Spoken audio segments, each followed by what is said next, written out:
Agenda Pakistan کے ساتھ ناظرین عامر ضیاء حاضر ہے۔ ایک امریکی مصنف ہوا کرتے تھے سلیگ ہیریسن صاحب، انہوں نے 1980 کے اوائل میں کتاب لکھی in Afghanistan shadow, Baloch nationalism and Soviet temptation. اپنے زمانے کی بڑی مشہور کتاب ہے، میرے پاس اس کا پائریٹڈ ایڈیشن ہے، بڑا غریب سا معصوم سا۔ اس میں انہوں نے جو ہے بلوچستان کی قوم پرست تحریک کا جائزہ لیا، اور خصوصی ان کی توجہ یہ تھی کہ جو 1973 اور 77 کے دور کے اندر ایک بغاوت سی ہوئی تھی بلوچستان میں، جس میں ان کے بقول 50 سے 55 ہزار قبائلیوں نے شرکت کی تھی، اس کا انہوں نے تجزیہ کیا، اس کے محرکات کو بڑا تفصیل میں جا کے ڈسکس کیا تھا۔ اور اس میں 2-3 بڑی کہتے ہیں عمومی باتیں ہمارے سامنے انہوں نے موٹی باتیں ہمیں اس کتاب میں تحریر کی، کہ بنیادی طور پہ قبائلی تحریک تھی، لیکن اس کے باوجود جو تھی اس کا ذرا سا اس کا جو ٹلٹ تھا وہ مارکسسٹ یا کمیونسٹوں کی طرف تھا، یعنی کہ قیادت میں کچھ اس طرح کے لوگ تھے جیسے شیر محمد مری، جن کو جنرل شروف کہا جاتا تھا، خیر بخش مری صاحب، اور اسی طرح کے بڑے قداور نام بلوچستان کے جو تھے وہ اس تحریک کو انسپائر کر رہے تھے، لیڈ کر رہے تھے۔ دوسری بات یہ تھی کہ گو کہ یہ کہتے ہیں نا کہ اس نے اپنا رشتہ ناتا بین الاقوامی تحریک سے جوڑا ہوا تھا، لیکن اس کو کوئی بیرونی امداد نہیں مل رہی تھی۔ یقیناً یہ بھی تھا کہ اس میں کچھ مطلب ہے کچھ لاہور کے طالب علم نوجوان، کچھ اور لوگ، جس میں ہمارے نجم سیٹھی صاحب بھی پیش تھے، کہ وہ لوگ بھی جا کے جو نان بلوچ تھے وہ بھی تحریک کا حصہ تھے، لیکن اس کے کوئی رشتے ناتے جو تھے دشمن ملک سے بڑے پیمانے پہ ان کو اسلحہ نہیں ملتا تھا، فائننسز نہیں ملا کرتے تھے، تو ایک طرح سے بڑی خودرو اور انڈیجنس قسم کی موومنٹ تھی۔ تیسری بات جو اس کتاب میں ہے کہ جی انہوں نے ظاہر ہے کہ ایک امریکی مصنف کی کتاب ہے اور ایک فنڈ کر کے لکھی گئی تھی وہاں کے ایک ادارے کی جانب سے، تو اس میں انہوں نے کہا کہ جی سوویت یونین کی جو نظریں ہیں وہ بلوچستان کے ذریعے گرم پانیوں تک ہے، جو اس زمانے کے اندر بہت زیادہ تصور ہوا کرتا تھا۔ اسی تحریک کے ایک بہت بڑے کمانڈر تھے رازق بگٹی صاحب، جو کہ 1990 میں جلا وطنی ختم کر کے دوبارہ پاکستان آئے، یہ کوئٹہ کے علاقے میں کمانڈ کیا کرتے تھے۔ انہوں نے پھر بعد میں جو ہے نا پاکستان کی سیاست کے مرکزی دھارے میں شامل ہو گئے اور وزیر بھی بنے، حکومت کے ساتھ بھی رہے۔ ان سے ہماری ملاقات ہوتی تھی اور ان سے میں نے پوچھا کہ جی اس زمانے میں بھی ذرا سی ایک انسرجنسی تھی 2006 کے اندر 7 میں، تو انہوں نے اس کا تقابل کر کے مجھے بتایا تھا اپنے ایک انٹرویو میں کہ ایک تو یہی بات جو اس کتاب میں تھی کہ جی انڈیجنس موومنٹ تھی، انہوں نے کہا تھا بڑی غربت کی ہماری تحریک ہوا کرتی تھی، کھانے کو نہیں ہوتا تھا، اسلحہ نہیں ہوتا تھا، دقیانوسی قسم کا ہمارے پاس جو تھا بندوق ہوتی تھی، اور جبکہ آج جو ہے باقاعدہ بعض جو وہ ہیں ملیٹنٹ ہیں، عسکریت پسند ہیں، انہیں ڈالرز میں تنخواہ ملتی ہے، ان کے پاس جدید اسلحہ اور کیمپس کے اندر قالین بچھے ہوتے ہیں، جنریٹر ہوتے ہیں۔ تو یہ انہوں نے مجھے بات بتائی ہوگی 2006 یا 7 کے اندر۔ اس کے بعد سے کہتے ہیں کہ پلوں کے نیچے سے بہت سارا پانی بہہ گیا۔ اس زمانے میں غالباً بھارت کی اتنی جارحانہ قسم کی مداخلت نہیں ہو رہی تھی جو ہم نے بعد میں دیکھی۔ اس وقت تک کوئی کلبھوشن یادیو جیسا آدمی جو تھا بھارتی جاسوس پکڑا نہیں گیا تھا۔ یہ تمہید میں نے اس لیے ذرا سی طویل باندھی تاکہ ہمیں کانٹیکسٹ کا اندازہ ہو جائے کہ آج جب ہم دیکھتے ہیں کہ کئی چھوٹے چھوٹے گروہ ہیں، بلوچ ریپبلکن آرمی ہے، بلوچ لبریشن فرنٹ ہے، بلوچ لبریشن آرمی کا نام کا گروپ کا یہاں پہ کام کر رہا ہے، لشکر بلوچستان ہے، تو ان کا کیا مطلب ہے، ان کی کتنی بڑی جو ہے بیسز ہیں، اس کے اندر کتنا بڑا نیٹ ورک ہے، یہ ایک بہت بڑا سوال ہے۔ ان کے بارے میں جو لوگ جانتے ہیں وہ کہتے ہیں جی بڑی فرنج قسم کی موومنٹ ہے، کوئی مین اسٹریم موومنٹ نہیں ہے۔ اگر 70 کی تحریک سے اس کا وہ تقابل کریں تو پھر بہت ہی محدود قسم کی ہے، اور اس کے اندر وہ جو جیسے میں نے پھر بات کو دہراؤں گا کہ انڈیجنس یعنی کہ کہتے ہیں نا ملک گیر کو جو کہتے ہیں نا خودرو تحریک نہیں ہے، جس کا تعلق زمین کی دھرتی سے اتنا زیادہ نہیں ہے۔ ایک اور فیکٹر جو اس زمانے میں تھا اور اب نہیں ہے کہ سوویت یونین کا خاتمہ ہو گیا، لیکن اب سی پیک آ گیا ہے، چین آ گیا ہے، اور ظاہر ہے کہ بلوچستان کا سی پیک کا جو بہت بڑا حصہ ہے وہ بلوچستان سے گزر رہا ہے۔ تو ایک نیا ایلیمنٹ ہے جو آج کے تناظر میں اور جس کو ناکام بنانے کے لیے بہت ساری قوتیں بشمول بھارت جو ہے وہ سرگرم عمل ہے۔ آج ہم اسی ایشو پہ بات کریں گے، اور ظاہر ہے کہ تناظر ہمارے سامنے ہے کہ دہشت گردی کا ایک واقعہ کراچی کے اندر ہوتا ہے، اس کے کیا محرکات تھے، اس کا کیا ہم اس سے وہ لیں سبق لیں، اور ہم کیا سمجھیں کہ کتنا بڑا خطرہ ہے، اس پر ہم سب پہ بات کریں گے۔ کس طرح کا جو چیلنج ہے کتنا بڑا ہے، اس کا تدارک کیا ہو سکتا ہے۔ ہمارے ساتھ ایک جو مہمان موجود ہیں میر حاصل بزنجو صاحب، کسی تعارف کے محتاج نہیں، بہت بڑا معتبر نام ہے بلوچستان کی قوم پرست تحریک کا۔ میر غوث بخش بزنجو صاحب کے فرزند ہیں، اور یہ میں اس لیے بتا رہا ہوں کہ جو ہمارے نئے دیکھنے والے ہیں نوجوان ہیں انہیں پورا کانٹیکسٹ کا اندازہ ہو کہ کبھی بھی میر حاصل بزنجو صاحب نے یا ان کے والد صاحب نے کبھی بھی بلوچستان کا مقدمہ لڑنے میں کسی قسم کی کہتے ہیں سستی کا مظاہرہ نہیں کیا۔ بڑا انہوں نے جارحانہ پن سے جو ہے بلوچستان کے جو ہے وہ وہ کہتے ہیں نا حقوق کی بات کی ہے اور سب کے سامنے کی ہے. لیکن اس کے باوجود ہم دیکھتے ہیں کہ ان کی قوم پرست تحریک کو, نیشنل پارٹی کے اس اسرا میں ہم دیکھتے ہیں کوئی جو انہوں نے مجھے آخری بار بتایا تھا, میں پھر پوچھوں گا اپڈیٹ کیا ہے, کہ 18-20 لوگوں کو یہی تنگ نظر قوم پرست جو ہیں شہید کر دیتے ہیں, ان لوگوں کو کہ جو کہتے ہیں نا بلوچستان کے حقوق کی بات کرتے ہیں. بالکل اسی طرح جس طرح رازق بگٹی صاحب کو کوئٹہ کی بھری سڑک کے اوپر قتل کر دیا گیا تھا دن دہاڑے, اور ایسے بے شمار آپ کو نام ہوں گے کہ جو بلوچستان کی تحریک کا حصہ تھے, بلوچستان کی رائٹس کی بات کرتے تھے. بہت شکریہ حاصل بزنجو صاحب اپنا قیمتی وقت دینے کا. میں شروع کرتے ہیں اس تازہ ترین واقعے سے کہ جو کراچی میں ہوا.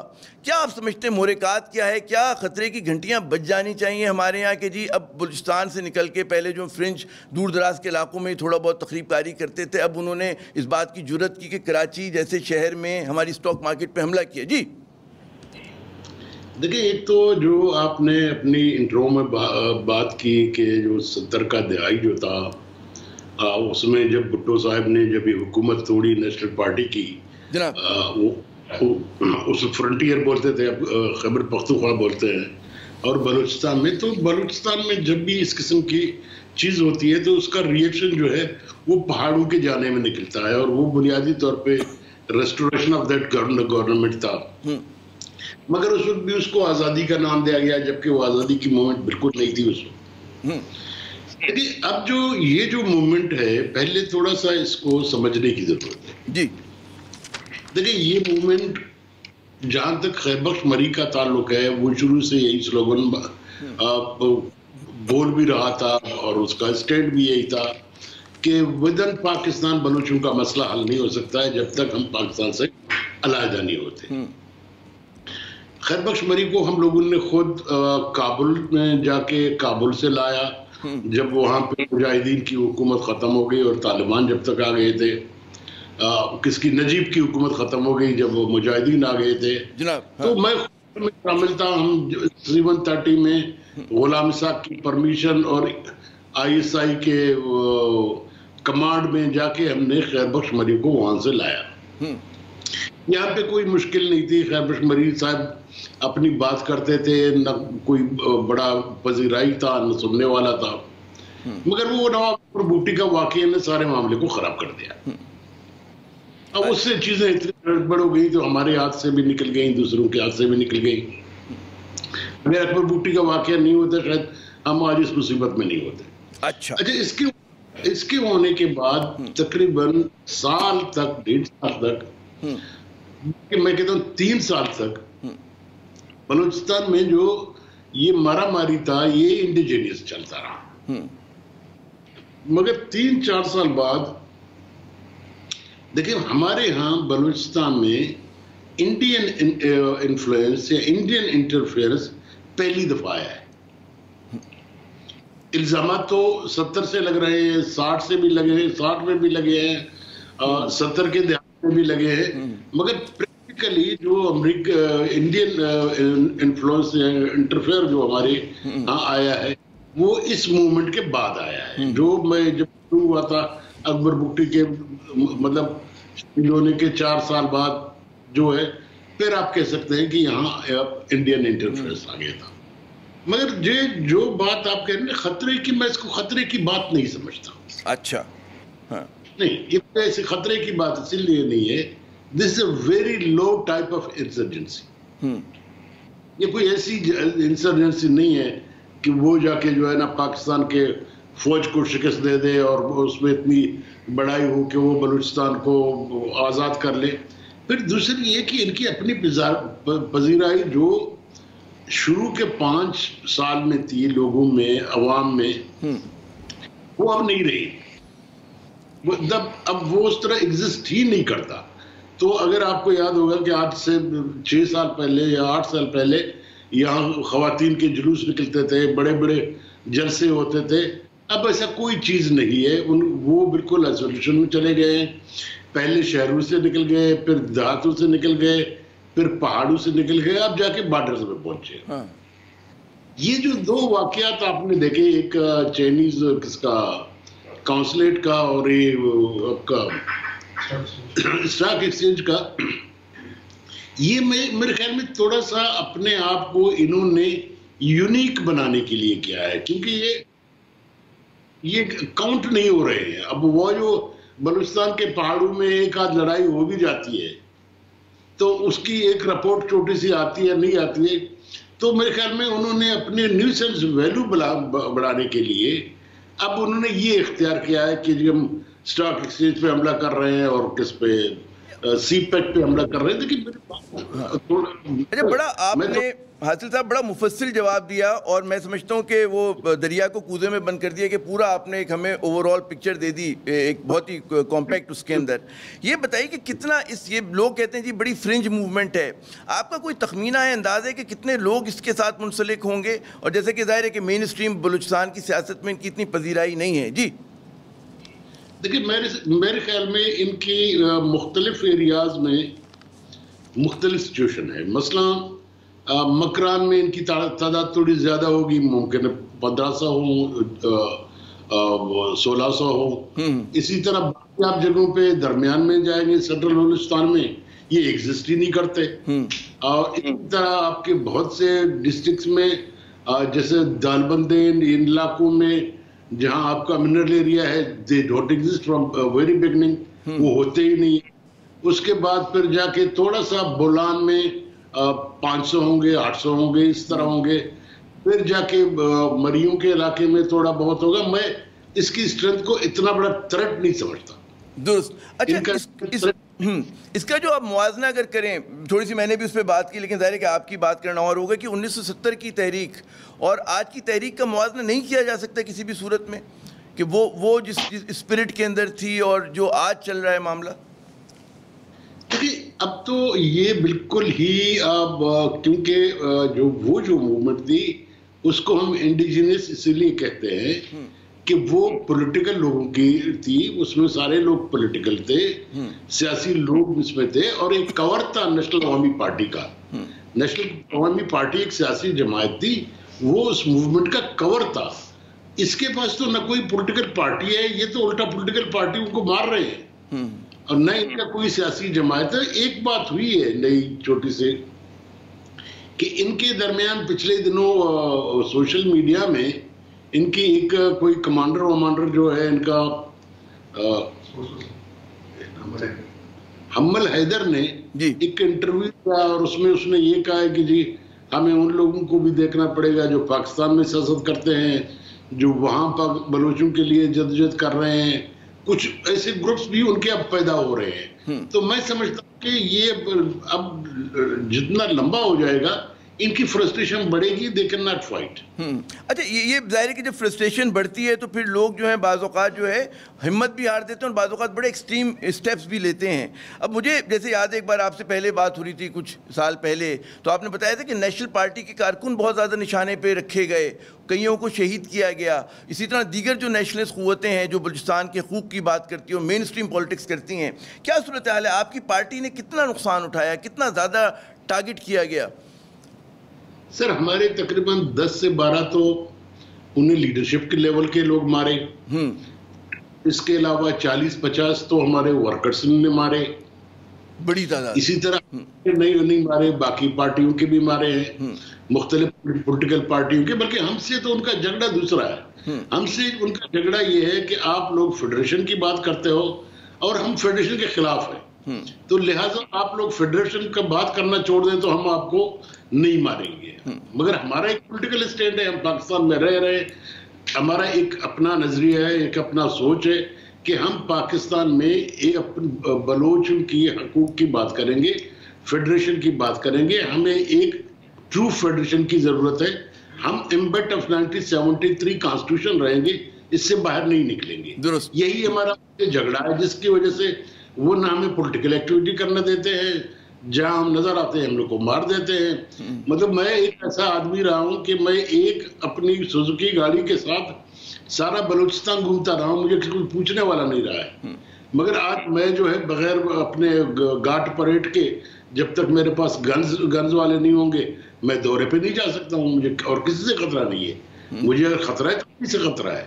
تو انہوں نے، اور دیکھیں جو 73 کا جو موومنٹ تھا اس میں سیاسی لوگوں کو کسی نے کچھ نہیں کہا، سیولین کو کسی نے کچھ نہیں کہا. عام آدمی کو کسی نے کچھ نہیں کیا. جو جھگڑا تھا فوج سے تھا اور وہ ملیٹنٹ کا تھا. وہ عام مطلب اس میں تو ہزاروں کی تعداد میں عام آدمی لوگ مارے گئے. اگر آپ جو پنجابی اسپیکنگ کوئٹے میں مارے گئے, باقی شہروں میں مارے گئے, پھر مائگریشنز ہوئی. دیکھیں بلوچ مائگریشن ہوئی ہے, پشتون مائگریشن ہوئی ہے, اور پنجابی مائگریشن ہوئی. درست. اور وہ سارا ان کی وجہ سے ہوا ہے. اس زمانے میں جو سویلین تھے ان کو تو 1973 میں کسی نے ٹچ نہیں کیا, وہ تو ہمارا بھی نہیں. اچھا حسن صاحب, جب آپ لوگوں کی گزشتہ دور حکومت میں آپ کا وزیر اعلیٰ بھی آپ کی پارٹی کے کچھ عرصے تک رہے ڈاکٹر مالک صاحب, یہ بتائیے اس زمانے میں کوششیں ہوئی تھیں کہ ان لوگوں سے, ان کے کچھ جو رہنما ہیں ان سے بات چیت کی جائے اور ان کو دوبارہ سے قومی دھارے میں لانے کی کوشش کی جائے تاکہ اس چیز کو نیوٹرلائز کیا جائے پولیٹیکلی.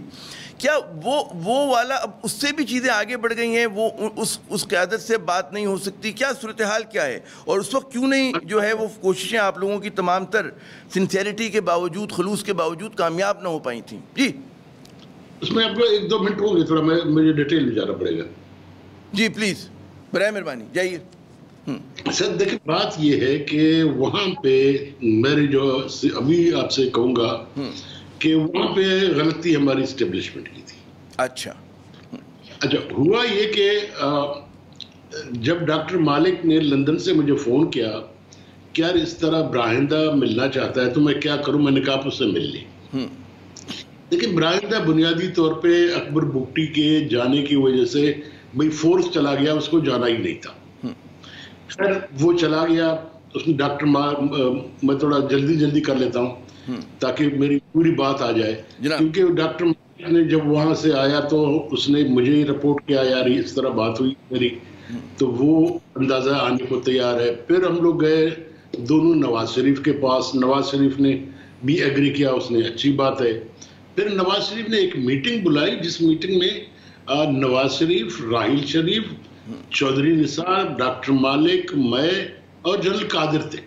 اچھا وہاں راحیل شریف نے اتنی جلدی تھی اس کو کہ اس نے کہا کہ آپ لوگ آج جہاز سے بیٹھ کے آج کوئٹہ کراچی چلے جائیں اور کل یورپ پہنچ جائیں, اور آپ جلدی کر کے آ جائیں, اس مسئلے کو نمٹانا چاہتے ہیں. کسی اور نے ہمیں نہیں کہا, پرائم منسٹر آف پاکستان اور چیف آف آرمی اسٹاف دونوں نے.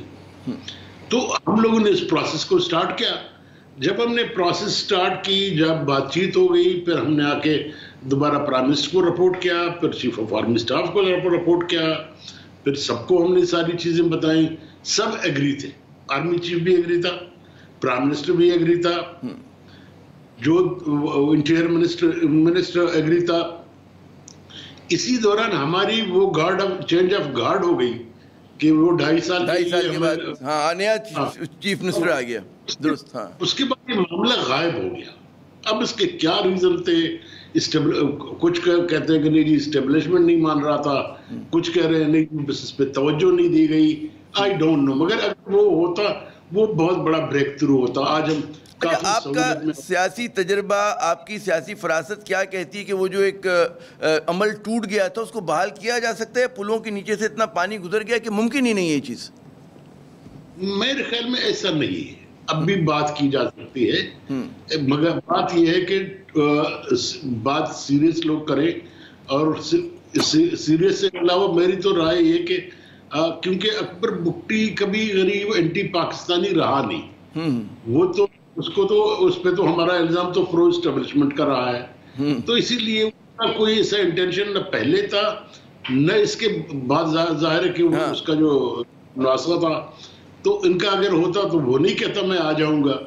تو میرے خیال میں یہ ایک ایسا خانہ ہے جس پہ کام کیا جا سکتا ہے, ابھی کیا جا سکتا. ظاہر ہے کہ اکبر بگٹی صاحب تو ضد میں آ گئے تھے, وہ جو پی پی ایل کی اس کے اوپر جو بھی واقعہ ہوا تو اس کے بعد وہ ایک الگ خیر کہانی ہے. بالکل درست کہہ رہے ہیں آپ. اچھا اس میں آپ کیا سمجھتے ہیں کہ ظاہر ہے کہ بلوچستان کی پسماندگی ایک حقیقی ایشو ہے وہاں پہ, اسی طرح جو لیک آف ڈیولپمنٹ ہے, نوکریوں کا مسئلہ ہے, پسماندگی ہے, تو آپ کے خیال میں جہاں پہ یہ کوششیں ہوں وہاں پر یہ چیزیں کتنا جو ہیں کنٹریبیوٹ کرتی ہیں کہ اس قسم کے جو کہتے ہیں نا جو ایکسٹریمسٹ ایلیمنٹ ہے اس کے مددگار ہوتی ہیں؟ دیکھیے دو چیزیں میں آپ سے یہاں عرض کر لوں کہ دو چار چیزیں ایسی ہیں جو بہت ہے، تو بہت سی چیزیں جو ہے ٹھیک ہو سکتی ہیں. ایک یہ ہے کہ یہ جو بجٹ بلوچستان کو دی جاتی ہے اور اس بجٹ کے ساتھ اتنا بڑا بلوچستان کبھی ڈیولپ نہیں ہو سکتا. آپ کی بجٹ کو جب آپ کیلکولیٹ کریں گے تو بلوچستان کی جو ترقی کو دیکھیں گے تو یہ بالکل پینٹ کے برابر ہوگا، اس سے کوئی ڈیولپمنٹ نہیں ہوگا. مثلا آپ جب تک ہائی ویز کے پورا کوٹا بلوچستان کو نہیں دیں گے جو اس کا سائز کے حساب سے بنتا ہے، اس وقت تک بلوچستان ڈیولپ نہیں ہو سکتا. اسی طرح آپ باقی جو ہے اکنامیکل زونز کی بات ہو رہی ہے، دیکھیں بلوچستان میں کوئی بڑے اکنامیکل زونز نہیں بن سکتے. اچھا، بلوچستان کے ایگریکلچر کو آپ کتنا ڈیولپ کریں گے، یا چھوٹے چھوٹے آپ کاٹیج انڈسٹری کس طرح بنوائیں گے، ان چیزوں کو جب تک آپ ڈیولپ نہیں کریں گے تو یہ جو بڑے بڑے باتیں کرتے رہتے ہیں کہ ہم اتنا بڑا اکنامک زون بنائیں گے، ان کی ضرورت نہیں ہے. وہ آبادی نہیں ہے تو آپ کا اتنا بڑا زون کون چلائے گا. تو بنیادی طور پہ یہ ہے کہ اگر آج بھی ہم واقعی میں سیریسلی بلوچستان کی غربت کو ایڈریس کریں، بلوچستان کے ناخواندگی کو ایڈریس کریں، بلوچستان کے ایجوکیشن کو ایڈریس کریں، میں سمجھتا ہوں یہ مسئلہ حل ہو سکتا ہے. ایسا کیونکہ کہ کوئی راکٹ سائنس نہیں ہے، بنیادی قسم کے اقدامات کرنے. اچھا، اس پہ آپ جیسے سیاستدان ہیں، ڈاکٹر مالک ہیں، بہت سارے مطلب ہے، میں نام لیتا چلا جاؤں، اس پہ عرصے سے بات کریں. اچھا، جو ہم نے دیکھا ہے کہ جو مشرف صاحب کا دور تھا اس میں بھی بہت زیادہ فنڈنگ بڑی تھی، اس کے بعد پیپلز پارٹی کا دور ہے، اس میں بھی بڑے کمٹمنٹس ہوئے تھے، اور ہم دیکھتے ہیں کہ ماضی کے مقابلے میں زیادہ انویسٹمنٹ ہو رہی ہے. تو کیا وہ بھی صحیح اس کی یوٹیلائزیشن ہے، استعمال صحیح ہو رہے ہیں؟ وہ جو بھی رقم مل رہی ہے بقول آپ کے کہ جی ضرورت سے کم ہے ہوگی، لیکن جو مل رہے ہیں کیا وہ صحیح استعمال ہو رہے ہیں؟ اس میں دو ہے. ایک تو یہ ہے کہ جس فنڈ کی ضرورت ہے وہ مل نہیں رہا ہے. اچھا. دوسرا یہ ہے کہ جہاں تک یوز والی بات ہے، بات بہت لمبی ہو جائے گی جی، تو وہ بھی صحیح یوز نہیں ہو رہا. اس کا آؤٹ رائٹ اگر آپ سوال پوچھیں گے تو ڈیٹیل اور آدمی اس پہ بات کر سکتا ہے کہ نہیں ہو رہے ہیں. مثلا NFC ایوارڈ جس وقت ملا تھا اس وقت بلوچستان کو سب سے زیادہ پیسے ملے تھے. جس طرح 9/11 کے بعد پاکستان کو پیسے ملے تھے، اسی طرح NFC ایوارڈ کے بعد بلوچستان کو اتنے ہی بڑے پیکیجز ملے تھے. بالکل، ہاں، ٹوٹلی ضائع ہو گیا. اس کا کوئی پوچھنے والا نہ اوپر تھا نہ نیچے تھا. اوپر پیپلز پارٹی کی حکومت تھی، یہاں پہ بھی پیپلز پارٹی کی حکومت تھی. ان نے کبھی پوچھا نہیں اس کا ہوا کیا. وہ بہت بڑا اماؤنٹ تھا، وہ ضائع ہو گیا. وہ کیا ہوا؟ آپ کا کیا اسسمنٹ ہے حاصل صاحب؟ وہ اتنی بڑی رقم، وہی میں کہہ رہا ہوں کہ اتنا زیادہ فنڈنگ تھی تو وہاں کی جو مقامی قیادت تھی بلوچستان کی، جو اس وقت لیڈ کری تھی حکومت کو، ان کی وجہ سے ضائع ہوا؟ انہوں نے صحیح منصوبہ بندی نہیں کی، ان کے پاس ہیومن ریسورس نہیں تھا اس کو استعمال کرنے کا، یا بدنیتی تھی؟ کیا تھا؟ اس کو زیادہ کرپشن میں چلا گیا، وہ سارا پیسہ کرپشن میں. افسوس. اس میں دیکھیں نا، میں تو شروع سے کہتا ہوں کہ بلوچستان میں کافی ایسے مسائل ہیں کہ بلوچستان میں جب تک آپ 2 انڈیپینڈنٹ پولیٹیکل الیکشن نہیں کرائیں گے، آپ کو ان کرپٹ لوگوں سے آپ کی جان نہیں چھوٹے گی. یہ جو اس طرح جو منورڈ الیکشن ہوتے ہیں، ان منورڈ الیکشن میں منورڈ لوگ آتے ہیں، اور یہ وہی ہیں جو پہلے آتے رہے، ہر جماعت میں آتے رہے. مسلم لیگ، پیپلز پارٹی، عمران خان، مشرف، اس سے پہلے ایوب خان.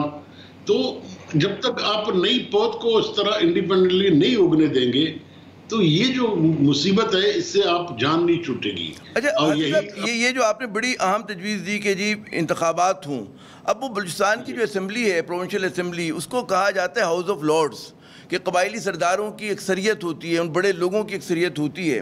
اور ظاہر ہے کہ اگر آپ جو ہے کوئی اس طرح کے اقدامات کریں گے جس سے اسٹیٹس کو ٹوٹتا ہے اور متوسط طبقے کی قیادت، آپ جیسے لوگ، ڈاکٹر مالک جیسے لوگ آتے ہیں، تو آپ کے خیال میں وہ پھر کوئی وہ جو کہتے ہیں نا کہ سردار 2-4 سردار ناراض ہو گئے تو اس کا خمیازہ آج تک پاکستان بھگت رہا ہے، تو وہ بحران بڑھ نہیں جائے گا؟ کیا کس طرح سے اس چیز کو, کیونکہ یہ بھی تو حقیقت ہے کہ بلوچستان میں سرداری نظام موجود ہے, مضبوط ہے, اور وہ کمپیٹیبل نہیں ہے 21ویں صدی سے یا جمہوریت سے. جی عمر بھائی میں بالکل اس پہ ایگری نہیں کرتا. اچھا, کیونکہ اب سرداروں کی وہ حیثیت بھی نہیں ہے, اب سرداروں کو اس طرح کوئی مانتا بھی نہیں ہے, اب نہ سرداروں کی وہ فالوئنگ ہے. اب وہ سردار اپنے آپ کو اسلام آباد آ کے یہاں سردار بنتے ہیں, وڈیرے بنتے ہیں, ادروائز اب ان کی کوئی اس قسم کی حیثیت نہیں رہی ہے. ایک بات.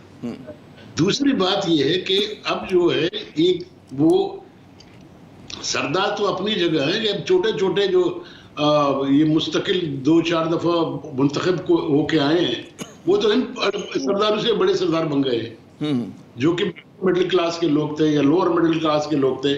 اگر وہ بھی الیکٹ ہو کے آئے ہیں کرپشنس میں انوالو ہو کے, اب وہ ان سرداروں سے بڑے سردار بن گئے ہیں. اب وہ جی 5-5 ہزار روپے کا ایک ووٹ خرید لیتے ہیں, آپ کیا کریں گے؟ عامر بھائی میں الیکشن میں کھڑے ہوں اور وہ کہتا ہے 5,000 روپے کا میں ووٹ خریدوں گا, آپ ان غریب علاقوں میں آپ 5,000 روپے ایک ووٹ کے دیں گے تو آپ بتائیں گے کیا ہوگا؟ وہ یہاں پہ تو کارکن کو بریانی کھلانے کے پیسے نہیں ہوتے 100 روپے کی ہیں. نہیں, وہ جب ووٹ کے لیے لے جاتے ہیں وہاں کھانے کے پیسے میں نہیں ہوتے, ان کو کھانا کرا لیں. ہاں میں وہی کہہ رہا ہوں کہ بڑا, ہاں صحیح بات, دیتا ہے, گاڑی بھی دیتا ہے, بہترین بس دیتا ہے اور 5,000 روپے دیتا ہے. اب تو دیکھیں پوری ایک ایسا لابی ایمرج ہوا ہے. اب آہستہ آہستہ ڈرگ کے لوگ آ رہے ہیں, ڈرگ مافیا کے لوگوں کو بھی انڈکٹ کیا جا رہا ہے الیکشنز میں. تو اب تو بہت مشکل صورتحال آگے پیدا ہو رہی ہے. اب وہ سردار ہمارے یہاں انتخابات میں دولت کی ریل پیل ہے, وہ کم تو نہیں ہو رہی وقت گزرنے کے ساتھ, مجھے تو لگ رہا ہے بڑھ رہی ہے. تو اس میں تو جو ہمارا پورا ڈیموکریٹک ایکسپیرینس ہے وہ تو اور زیادہ بجائے اس کے کہ بہتری آئے, شفافیت آئے, اور زیادہ خراب ہو رہا ہے. یہ بڑا مطلب اس میں تو general leadership, middle class leadership تو آ ہی نہیں سکتی. سر میں کہتا ہوں ہم تو اب الیکشن لڑ ہی نہیں سکتے نا. میں آپ کو ایمانداری سے بول رہا ہوں کہ بلوچستان میں پیسے کی جو ریل پیل اور انفلوئنس آ گئی ہے, آپ کبھی آپ کے سٹوریز ہم لوگوں سے سنیں تو آپ حیران ہو جاؤ گے. یو کانٹ بلیو اٹ کہ ایک صوبائی سیٹ 44 سے 45 کروڑ میں خریدی جاتی ہے. مائی گاڈ. اچھا یہ ذرا سا ہٹتے ہیں, آخری لمحات ہیں سیگمنٹ کے. مجھے یہ بتائیے کہ بلوچستان عوامی پارٹی, اب جام کمال کی بھی ایک طرح سے بڑی شہرت جو ہے, مطلب اچھی شہرت کم از کم ہمیں کراچی میں نظر آتی ہے, لوگ تعریف کرتے ہیں کہ مطلب بہتر وہ ہیں لیڈرشپ میں. تو اس کا اب تک کیا کردار رہا؟ 22 ماہ جو عمران خان صاحب کے آئے, اس میں کچھ آپ کو لگتا ہے کہ سمت ان کی درست ہے؟ ٹھیک ہے, مجھے پتہ ہے کہ آپ کا حزب اختلاف سے تعلق ہے اور آپ نواز شریف صاحب کے ساتھ کھڑے ہیں نون لیگ کے, لیکن اگر آپ آنیسٹ, کیونکہ آپ ایک ویٹرن پولیٹیشین بھی ہیں اور قائد بھی ہیں, تو کس طرح سے اسیس کریں گے؟ نہیں میں اس طرح مخالفت بھی نہیں کرتا, آپ کو بتایا. ہاں میں نے کہا کہ میں وضاحت بھی کرتا جاؤں کہ آپ کی مخالفت برائے مخالفت میں امید نہیں کرتا. جی تو کوئی سیونگ ریس ہے حکومت کا؟ اب یہ ہے کہ آپ ابھی کا بجٹ دیں, آپ نے پاکستان کو PSDP دیا ہی نہیں ہے پریکٹیکلی, پھر آپ ایکسپیکٹ کیا کریں گے یا کون سا تیر ماریں گے؟ پچھلا بجٹ بھی آدھا دیا گیا, جو اتنا لیٹ ہوا کہ آپ کو بجٹ واپس کرنی پڑی. تو ابھی تک تو یہاں پہ کوئی ایسی نئی ڈیولپمنٹ نہیں ہوئی کہ ہم اس کو کہیں کہ یہ صحیح ہوا ہے. اوورآل چیزیں تھوڑے سی شروع میں بہتر تھی, مگر آہستہ آہستہ وہ خراب ہوتی جا رہی ہیں, کیونکہ ایک جام صاحب کچھ نہیں کر سکتا. وہاں جو نیچے جو پوری ٹیم ہے وہ ہر 3 مہینے آپ کو بلیک میل کرنا شروع کر دیتا ہے, تو وہ اس بلیک میلنگ میں آپ پس جاتے. اب کیونکہ وہ پورا آؤ کا آؤ ہی بگڑا ہوا ہے, تو اس میں جام صاحب زور تو لگاتے ہیں مگر الٹیمیٹلی اس کو رزلٹ نہیں ملتا. وہ نیچے کچھ وہ جو منسٹرز ہیں, ایڈوائزرز ہیں, اور اس سے بڑھ کے ہماری بیوروکریسی اس سے بدتر ہے. اچھا یہ حاضر صاحب اگر 30 سیکنڈ میں ہمیں یہ بتا سکیں, مطلب ہے آپ کی پوری زندگی گزر گئی, زمانے طالب علمی سے آپ طلبہ سیاست سے لے کر یہ وقت آ گیا, کوئی امید نظر آتی ہے چیزوں میں بہتری کی کہ ویسے ہی ہیں جب آپ نے طلبہ سیاست شروع کی تھی, یا 80 کی دہائی کی بات کریں, 90 کی دہائی کی, کچھ بہتری آئی ہے؟ قدم 2 قدم ہم نے بیبی سٹیپس آگے لیے نہیں لیے؟ یار عامر بھائی نہیں لی. ہم آج بھی وہیں کڑے ہیں اور ہم وہی حرکتیں کر رہے ہیں کہ جو داندلی ہم نے 73 میں کی تھی وہ آج کے دور میں ہم کر رہے ہیں, اس سے بدترین داندلی کر رہے ہیں. اسی طرح پولیٹیکلی اور پولرائزیشن کو آپ دیکھ لیں، اتنی پولرائزیشن پاکستان میں شاید تاریخ میں کبھی نہیں تھی جو آج پولیٹیکل لوگوں میں ہے. چاہے وہ صوبائی لیول پہ آپ پولیٹیکل لوگوں میں دیکھیں، آپ فیڈرل لیول پہ دیکھیں، آپ بلوچستان میں دیکھیں، خیبر پختونخوا میں دیکھیں، جو پولرائزیشن آج نظر آ رہی ہے وہ ماضی میں نہیں ہوتی تھی. حاضر صاحب، میرا جی چاہتا ہے کہ بہت سارے سوالات ہیں، آپ سے سوالات بھی کریں اور آپ کی گفتگو بھی سنتے رہیں، لیکن کیا کریں، ٹی وی کی اپنی لمیٹیشنز ہوتی ہیں. مجھے وائنڈ اپ کرنے کا کہا جا رہا ہے. بہت شکریہ، آپ نے اپنا قیمتی وقت دیا. ناظرین، آپ نے حاصل بزنجو صاحب کی گفتگو سنی، اور یہاں پہ ہم لیتے ہیں وقفہ. وقفے کے بعد جب دوبارہ حاضر ہوں گے تو ہمارے ساتھ موجود ہوں گے بلوچستان عوامی پارٹی کے سینیٹر جناب انوار الحق کاکڑ صاحب. ان سے پوچھیں گے کہ وہ کس نظر سے جو ہے اس کا بلوچستان کی صورتحال کو دیکھتے ہیں، ان کا کیا تجزیہ ہے. ہمارے ساتھ رہیے گا.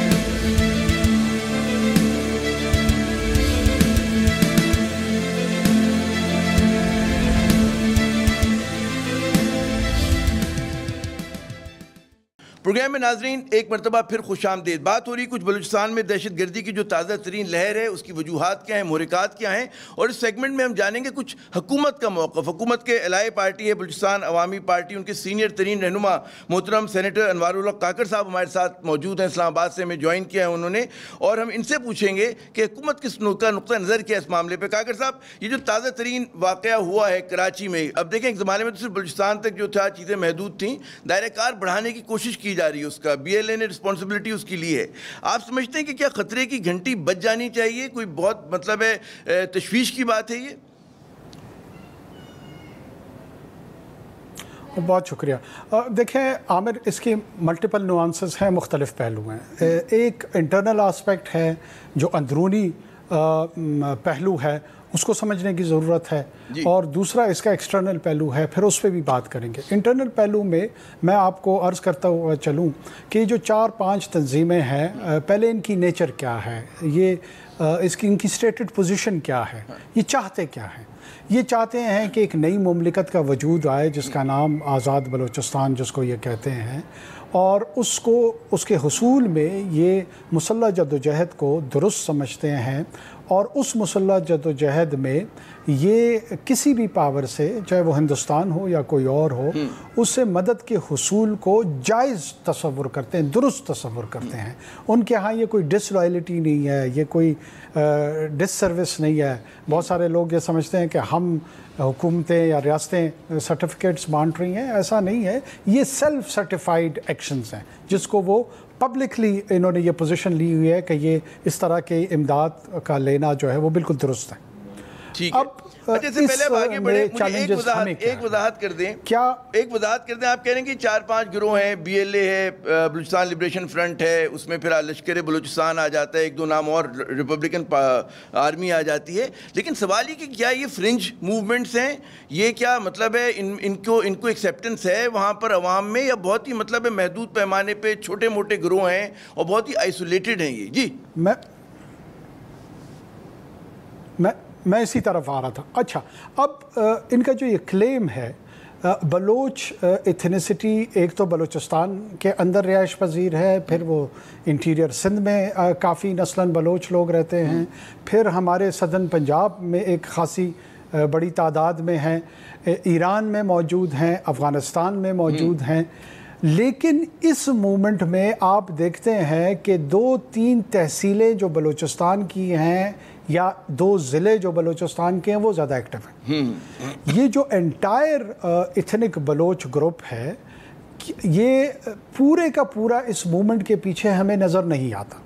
مثال کے طور پہ کنزرویٹو اسٹیمیٹ یہ ہے کہ یہ 3 سے 4 ہزار افراد جڑے ہوئے ہیں اس تحریک، مسلح تحریک سے، اور یہ 3-4 ہزار اس پہ درپے ہیں کہ ہم نے اس ریاست کی جغرافیہ کو تبدیل کرنا ہے جس کا نام پاکستان ہے.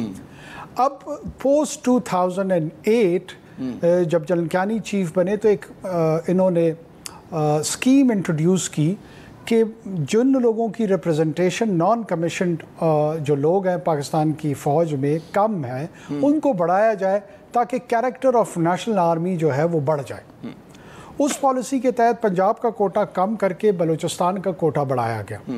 تو دوسرا چیلنج جو درپیش آیا وہ یہ تھا کہ جناب یہاں پہ تو پشتون اور سٹلرز اور ہزارے یہ روایتی طور پہ اس میں فوج میں بھرتی ہوتے آ رہے ہیں, تو یہی اس کا فائدہ اٹھائیں گے, کیا اس کا حل کیا تجویز کیا جائے.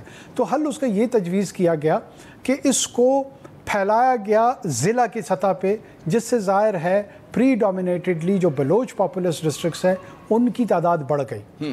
اور یہ جو افراد ہیں یہ لگ بھگ اب جی ایچ کیو کے اس پہ اویلیبل ہے ویب سائٹ پہ 28,000 افراد کے قریب لوگ پاس آؤٹ ہو چکے ہیں. اب 4 سے 3,000 افراد جو ہیں وہ ڈٹرمنڈ ہیں کہ ہم نے اس کی جغرافیہ تبدیل کرنی ہے, اور یہ 28,000 افراد جو ہیں انہوں نے کمیشن کرا لیا, سگنیچرز دے دیے, اویلیبل کر دیا اپنے آپ کو اس ریاست کی جغرافیہ کو تحفظ کرنے کے لیے ہم اپنی جان کی قربانی بھی دیں گے. ٹھیک ہے, یہ 70 کی جو تحریک تھی وہ اس کے مقابلے میں کہیں زیادہ براڈ بیس تھی. اس میں کہا جاتا ہے 50 سے 55 ہزار تک جو تھی موبلائزیشن تھی. تو جیسا آپ فرما رہے ہیں کہ 3-4 ہزار لوگ ہیں, لیکن اس کے باوجود آپ کیا سمجھتے ہیں صرف انٹرنل فیکٹر ان کو وہ کریں, موٹیویٹ کریں, یا بیرونی ہاتھ جو ہے وہ کہتے ہیں نا کہ وہاں سے آنے والا پیسہ, وہاں سے آنے والی فنڈنگ یہ بھی اس کی ذمہ دار ہے؟ جی ہم نے ابھی تک اپنی جو انٹرنل آرگومنٹ تھا میں نے اس کو کنکلوڈ نہیں کیا, اس کے بعد میں اس کو جوڑتا ہوں ایکسٹرنل سے, یا کیا ہے میری نظر میں ایکسٹرنل. اچھا, انٹرنلی آپ کو چیلنج کیا ہے؟ یہ 3-4 ہزار آدمی ہے تو کیا ہمیں چیلنج درپیش ہے؟ دیکھیں, ایک آپ کو ایڈمنسٹریٹو چیلنج ہے, ایک آپ کو جوڈیشل چیلنج ہے, ایک آپ کو انٹلیکچوئل چیلنج ہے. یہ 3 مختلف قسم کے چیلنج ہے جس سے اس so called low level of conflict جو ہے اس کا آپ کو 2 دہائیوں سے سامنا ہے, اور یہ اپنے لاجیکل کنکلوژن تک نہیں پہنچ رہا. ایڈمنسٹریٹو چیلنج کیا ہے؟ ایڈمنسٹریٹو چیلنج یہ ہے کہ پرائمریلی بدقسمتی سے اس کو لڑائی سمجھا جا رہا ہے کہ اس کی جتنی ذمہ داری ہے وہ پاکستان کے ان ریاستی اداروں کے حوالے سے ہے جو کہ اس کی ڈیفنس کی رسپانسبلٹی جن کے پاس ہے, یعنی پاکستان آرمڈ فورسز. یہ بہت بڑی بدقسمتی ہے. جو سویلین لا انفورسمنٹ ایجنسیز ہیں, چاہے وہ پولیس ہے چاہے وہ دوسری ہیں, وہ اس لڑائی کے ساتھ ان کی کوئی اونرشپ آپ کو نظر نہیں آتی, نمبر 1. اچھا, اس ایڈمنسٹریٹو ویکیوم میں پھر آپ کے ظاہر ہے فرنٹیئر کور کود پڑتی ہے. ایک زمانے میں 2008 سے قبل فوج کی بھی ڈیرہ بگٹی میں آپریشنز ہوئے ہیں. جب اس ایڈمنسٹریٹو ویکیوم میں مسئلہ یہ آ رہا ہے کہ آپ ایک ایسی سوسائٹی میں آپریٹ کر رہے ہیں جہاں پہ کثیر تعداد میں اسلحہ اویلیبل ہے, اور لوگوں کو ریاست کی جو اتھارٹی ہے اس کے ساتھ اس کے سامنے کھڑا ہونا قطعاً کوئی منفی عمل نظر نہیں آتا, بلکہ وہ اس کو جرأت کا نشان سمجھنا شروع کر دیتے ہیں. وار لارڈزم کا کلچر ہے, وار لارڈزم کو لوگ پسند کرتے ہیں. 8-8 20-20 گاڑیاں جو چل رہی ہوتی ہیں اسلحہ بردار کی, اس کا معاشرے میں بھی ایک سٹریچر بنتا جا رہا ہے بدقسمتی سے, اور شاید سٹیٹ اپریٹس میں بھی ان کو تھوڑی بہت ایکسیپٹیبلٹی مل رہی ہے کہ یہ شاید ریپریزنٹیٹیو ہیں لوگوں کے. یہ بالکل ہماری اچھا یہ ہو گیا آپ کا ایڈمنسٹریٹو چیلنج کہ آپ نے ان کو کاؤنٹر کرنا ہے. آپ کو سندھ میں بھی نظر آئے گا 20 گاڑیوں کے ساتھ چلنا, پنجاب میں نظر آئے گا, جو ہماری ایک اشرافیہ ہے اس کا ایک انداز ہے. ایسے ہی ہے, لیکن جو بلوچستان اور کے پی اور فارمر کاکڑ صاحب, اس میں احساس محرومی ہے بلوچستان میں بہت زیادہ, وہاں پر پسماندگی ہے. ہمارا جو میڈیا ہے بہت ہمدردی کے ساتھ ان ایشوز کو اٹھاتا ہے, ٹھیک ہے, ہماری مسائل کو تسلیم کیا جاتا ہے. پھر کیا وجہ ہے کہ مطلب ہے وہ جو فرنج ایلیمنٹ ہے ہم ان کو ایڈریس نہیں کر سکتے, انگیج نہیں کر سکتے؟ جی دیکھیں جی عامر صاحب, مجھے پلیز کنکلوڈ کرنے دیں. میں آپ کو عرض کر رہا ہوں کہ یہ تو میڈیا سمجھتا ہے, اس کی سیلف ایکسپلینیٹری پوزیشن ہے vis-a-vis a narrative towards Balochistan. اگر وکٹمائزیشن یا انڈر ڈیولپمنٹ ایک ایشو ہے to create a sense of deprivation جس کی بنیاد پہ آپ وائلنس کی طرف جاتے ہیں, تو پھر گلگت بلتستان کے لوگ جو ہیں وہ ہنزا کے لوگوں کو کیوں قتل نہیں کرتے؟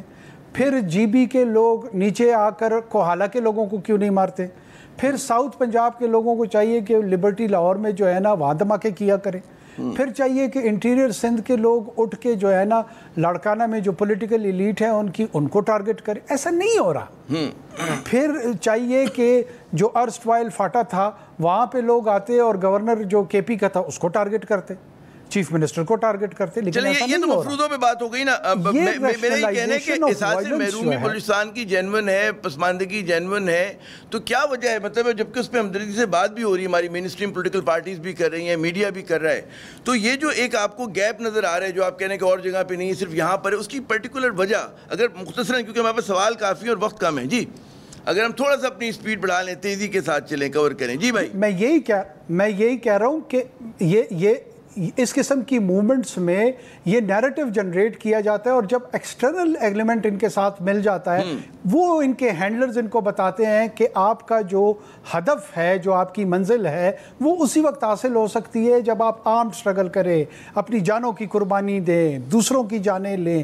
آپ اس وقت ایک آرگینک پولیٹیکل موومنٹ سے ایک پراکسی میں کنورٹ ہو جاتے ہیں. یہ جو ٹرانسفارمیشن ہے نا, from organic political movement to a proxy of any external force, یہ وہ چیلنج ہے جہاں پہ اسٹیٹسمین شپ کا, لیڈرشپ کا چیلنج ہوتا ہے, اور لوگوں کو کھل کے آ کے بات کرنی چاہیے, جو بدقسمتی سے ہمارے ہاں نہیں نظر آ رہا. میں تسلیم کرتا ہوں جو میں آپ کو عرض کر رہا تھا, جوڈیشل ایبسنس, ہمارے پاس ثبوت بھی ہے کہ کلبھوشن یادیو کی صورت میں ایک ثبوت ہمارے پاس جیتا جاگتا موجود ہے, لیکن پراکسی اسی وقت لوگ بنتے ہیں, یا جو دشمن جو ہے وہ اس وقت فائدہ اٹھاتے ہیں جب آپ کے یہاں اندرونی تضادات ہوں, ان کو وہ استعمال کرتا ہے آپ کے خلاف.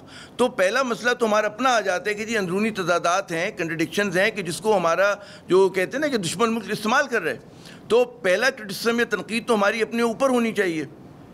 جی دیکھیں, تضاد تو جو ہمارا ایمان ہے وہ اسی وقت ختم ہوگا جب آپ فردوس میں پہنچیں گے.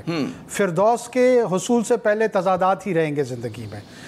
دنیا میں ہر جگہ تضاد موجود ہے. امریکہ جیسی ڈیولپڈ ڈیموکریسی میں بھی پچھلے دنوں جو واقعہ ہوا, آئی کانٹ بریتھ والے جو ہیش ٹیگ کے ساتھ چلا, تو ظاہر ہے تضاد ہے نا وہاں پہ ایک انسٹیٹیوشنل پریجوڈس کی ریفلیکشن آ رہی ہے پولیس سروس میں ٹورڈز بلیک افریکن امریکن. یا بلوچستان میں کیا غلطی ہوئی ہے, اس طرح کے تضادات موجود ہیں. بلوچستان میں کیا غلطی ہوئی ہے ہماری اسٹیبلشمنٹ سے کہ جس کی وجہ سے اتنا ایلیمنیشن بڑھ گیا؟ جی دیکھیں, میں پھر آپ کو یہ عرض کر رہا ہوں, اگر آپ یہ لازماً یہ غلطی ڈھونڈنا چاہتے ہیں تو کسی بھی چیز کو آپ غلطی کہہ سکتے ہیں. ہم میں سے کوئی اس بات کے لیے تیار نہیں ہے کہ وہ ان آرگنائزیشنز میں کوئی غلطی ڈھونڈے. انہوں نے لازمی پریمائس ایسا کھڑا کرنا ہے, بلڈنگ ایسی بنانی ہے جس میں اسٹیبلشمنٹ اور ریاست کی غلطی ڈھونڈنی ہے. ہو سکتا ہے ہو, لیکن اس کے لیے کوئی بھی تیار نہیں ہے کہ وہ اس کو ایگزامن کرے کہ کیا ان آؤٹ فٹ سے بھی کوئی غلطی ہوئی ہے یا نہیں ہوئی ہے. ان تمام کے تمام کو صحابہ کرام کی جماعت پتہ نہیں کیوں سمجھ رہے ہیں لوگ. بھائی وہ خود ان تضادات کا شکار ہیں, وہ خود جو دعویٰ کرتے ہیں کہ ہم بلوچ رائٹس کے لیے اسٹرگل کر رہے ہیں. بلوچ کوئی 700-800 جو پڑھے لکھے لوگ تھے یا لڑکے تھے اس جنریشن کے, ان کو تو انہوں نے اس وائلنس کی آگ میں جھونک دیا. تو یہ کس قسم کی خدمت ہے؟ نہ انہوں نے کوئی پوئٹ پروڈیوس کیا, نہ انہوں نے کوئی انٹلیکچوئل پروڈیوس کیا, نہ انہوں نے کوئی رائٹر پروڈیوس کیا. یہ مارتے ہیں ٹیچر, یہ مارتے ہیں مزدور, یہ مارتے ہیں ایف سی اور پولیس کے لوگ. اس طرح کی اسٹرگل رائٹس اچیو کرنے کے لیے دنیا میں کہاں پہ ہوا ہے؟ کیٹالونیا جو اسپین کا ڈیولپڈ جگہ ہے, جو لوگ یہ سمجھتے ہیں کہ اکنامک ڈیولپمنٹ ہوگی اور پھر وہاں پہ اس طرح کی آوازیں نہیں آئیں گی, تو کیٹالونیا میں کیوں آ رہی ہے, اسکاٹ لینڈ میں کیوں آ رہی ہے, آئرلینڈ میں کیوں آ رہی ہے؟ دیکھیں, یہ آئیڈینٹی پالیٹکس ہے.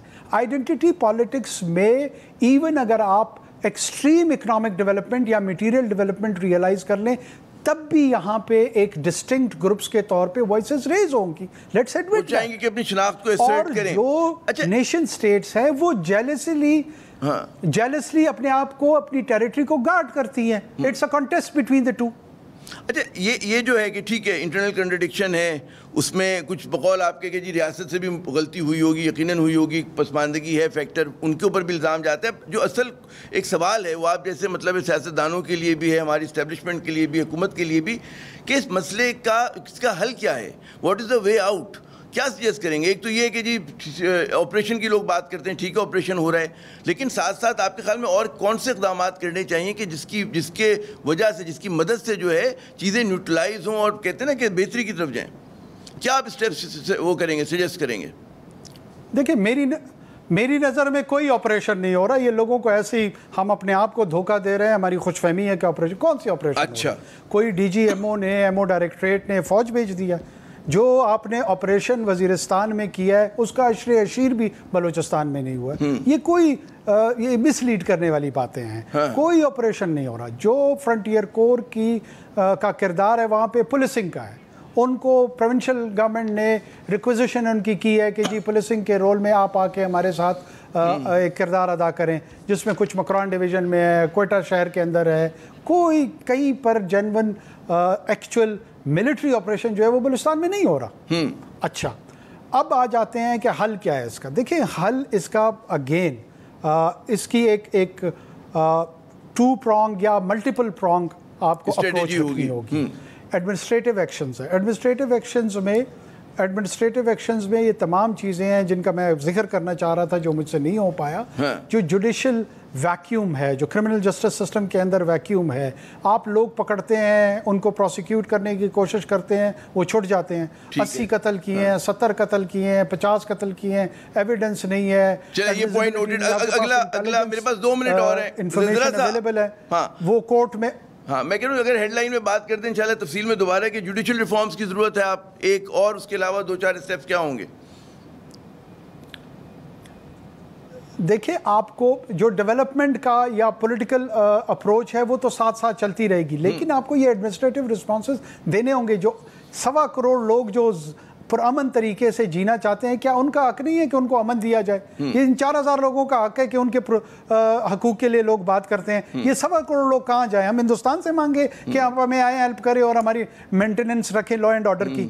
ریاست کی پہلی ذمہ داری ان لوگوں کے لیے جو پرامن طرح سے رہنا چاہتے ہیں. جو نہیں رہنا چاہتا ہے اس کو آپ فرم اور اسٹرکٹ انداز میں جواب دیتے ہیں. آپ ان کے لیے موم بتیاں نہیں سجا سکتے ہیں کہ آئیں جی زندہ باد مرد آباد کے نعرے مارتے ہیں, پلیز آپ سمجھ جائیں قتل نہ کیا کریں. وہ تو کریں گے, اس کے لیے کون سی راکٹ سائنس ہے؟ قتل کرنے والوں کو کیسے روکا جاتا ہے؟ اینٹ کا جواب پتھر سے دینا پڑتا ہے. آپ کو زبردستی ہی روکیں گے, آپ ایڈمنسٹریٹو ایکشن سے روکیں گے. ٹی وی پروگرام سے تو نہیں رکتے یہ لوگ, نصیحت سے بقول آپ کے نہیں رکیں گے. اچھا, میرا آخری سوال کہ اگر آپ اس کہتے ہیں نا چیلنج کی نوعیت کو ہم دیکھیں, اگر ہم اسکیل رکھیں 1 سے 10 تک کا, تو کہاں پہ کس درجے پہ آپ اس کو فائز کریں گے؟ کتنا بڑا یہ چیلنج بن کر ابھرا ہے ریاست پاکستان کے لیے, خود بلوچستان کے عوام کے لیے اور پاکستان کے لیے؟ جی